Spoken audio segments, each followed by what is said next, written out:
ভাই আল্লাহ যদি আমাকে নিয়ে যায়, আমার বাচ্চাটার দিকে একটু খেয়াল রাখি। তো এই কথাটা আমি বলতে পারিনি। ইনকিলাব মঞ্চের মুখপাত্র ওসমান হাদির মৃত্যুর পর বাংলাদেশের বিভিন্ন জায়গায় বিচ্ছিন্ন বেশ কিছু ঘটনা ঘটেছে। তারই ধারাবাহিকতায় গতকাল রাতে ধানমন্ডি 32 নম্বরেও ব্যাপক ভাঙচুর করা হয়, এমনকি ধানমন্ডি 32 নম্বরের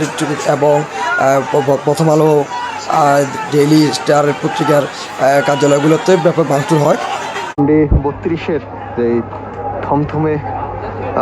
উত্তেজনা বিরাজ করছে শিক্ষার্থীদের মধ্যে, তারা বলছেন তাদের মধ্যে যে শোক শরীফ ওসমান হাদির মৃত্যুর খবর শুনেই কিন্তু আসলে ধানমন্ডি 32-এ জড়ো হয়েছেন। পুলিশের যে ব্যারিকেড রয়েছে সেই ব্যারিকেড ভেঙে তারা ভিতরে প্রবেশ করেছেন এবং ধানমন্ডি 32-এর যে অক্ষত বাড়িটি রয়েছে সেই বাড়িটি কিন্তু আসলে ভাঙচুর করছেন এবং তারা বলছেন যে ভারতীয় আগ্রাসনের বিরুদ্ধে কথা বলায় ওসমান হাদিকে মৃত্যুবরণ করতে হয়েছে এবং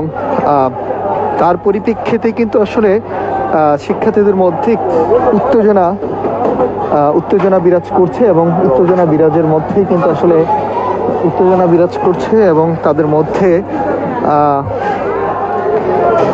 তারা বলছে যে এই ধানমন্ডি 32 নাম্বার যে বাড়িটি, এই বাড়িটি কিন্তু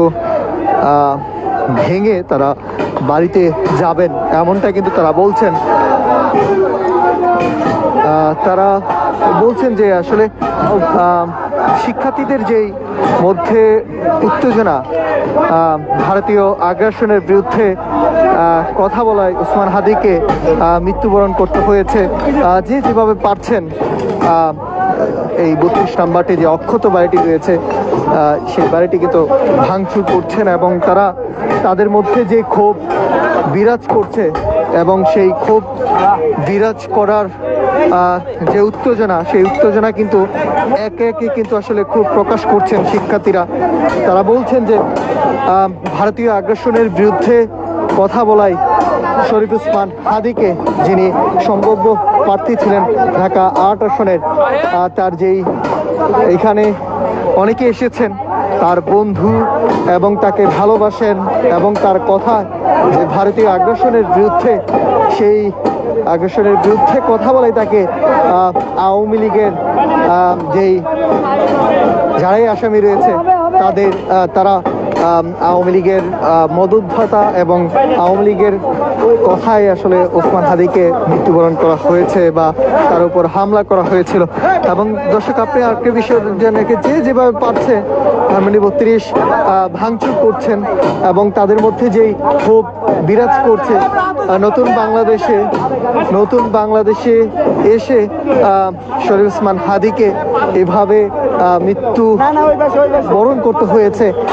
তার এই মৃত্যুবরণের ক্ষোভে জেরে কিন্তু ছাত্র জনতা আবারও উত্তেজনা তাদের মধ্যে বিরাজ করছে এবং তারা বিভিন্ন স্লোগান দিচ্ছেন, এই ধানমন্ডি 32টি রাখবে না, এবং তারা বলছে এই বাংলাদেশে আওয়ামী লীগের কখনোই জায়গা হবে না, এমনটা কিন্তু শিক্ষার্থীরা বলছেন। এবং শিক্ষার্থীদের মধ্যে আমরা দেখতে পাচ্ছি কথিত কয়েকজন যারা মিলে এই ধানমন্ডি 32টি কিন্তু আসলে ভাঙচুর করছেন এবং তারা বলছেন যে ওসমান হাদিকে ভারতীয় আগ্রাসনের বিরুদ্ধে যে তার যে কণ্ঠ, সেই কণ্ঠকে প্রতিরোধ করে দেওয়ার জন্য এই হামলা করা হয়েছে এবং তার কণ্ঠ এখন থেকে এই ছাত্র জনতা যারা এই বাংলাদেশকে ভালোবাসেন, তারা এই বাংলাদেশকে এগিয়ে নেবেন এবং ভারতীয় আগ্রাসনের বিরুদ্ধে তারাই ওসমান হাদির মতো কণ্ঠ উঁচু করে দাঁড়াবেন, এমনটা কিন্তু শিক্ষার্থীরা বলছিলেন। আমরা ঠিক যখন পুলিশের ব্যারিকেড ছিল তখনই কিন্তু আসলে আমরা